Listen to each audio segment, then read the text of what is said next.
in terms of frenemies, man, like I just watch how people will say, "Oh, this is my best friend, and I love this person." Like you can literally look at certain people's social media, and it's like pictures together every day, and one thing happened, and it's like they're airing out all their dirty laundry. And for me, I'm like, you didn't just become that person when the fallout happened.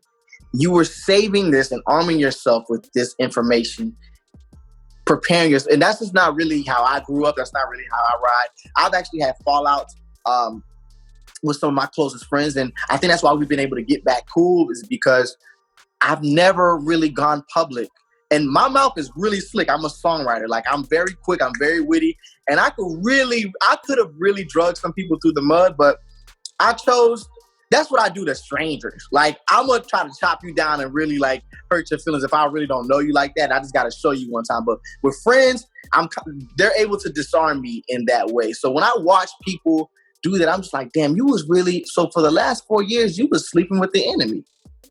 You know, and me and Keisha Cole actually just wrote a song about that. But it's just like, yo, like, so all this time, like, I was inviting you in and you were just taking bits and pieces of gold and silver and diamonds and putting them in your pocket just for the right time to just make me feel lower than low. So, and then just in reference to the Nipsey thing, the fact that wanted somebody who was a close friend at one point is the one who was ultimately responsible for his passing is just heartbreaking. For him to see that right before he left, I just keep picturing that, you know, in my head. You know what I mean? Like, and even I keep thinking about frenemies, because even with the Megan Thee Stallion and Tory Lanez thing, I'm just like, dang, imagine getting in the car with somebody and they shoot you in the foot. Like, I'm just interested to see where that story really goes, because I can't fathom what she could have said, if it's true, right? I mean, she said she got shot in the foot and he shot her, but I can't fathom what could have been said to shoot somebody in the foot. Oh man, and I really hope not. But you know what I've really noticed with Megan is that, no disrespect to anybody else involved, she's very unproblematic. It's a different, she's a different breed of like female rapper, I would say, because you know, a lot of female rap, of course, rap came from battle, hip hop came from battle rapping. So, but there's like a certain energy that Megan has, and she kind of like gets along with everybody. And I guess naturally, because I'm really close with my mom and like I have such a great relationship with my sisters, and I just feel like Black women are so unprotected. Naturally, my heart wants to lean into like, Tori, what the fuck did you do? And why the fuck is you like shooting at it? I just want to, I guess instinctively, want to protect the Black woman, because I just feel like she's so unprotected. And I saw like, you know, certain comments on social media where they were like,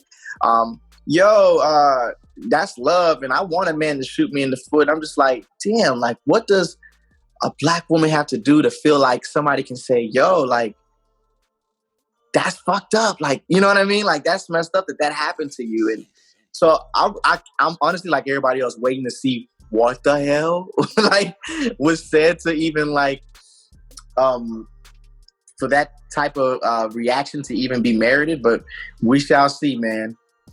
Like, I'm telling you, like, you know, when somebody comes around you, their spirit just like permeates through the room.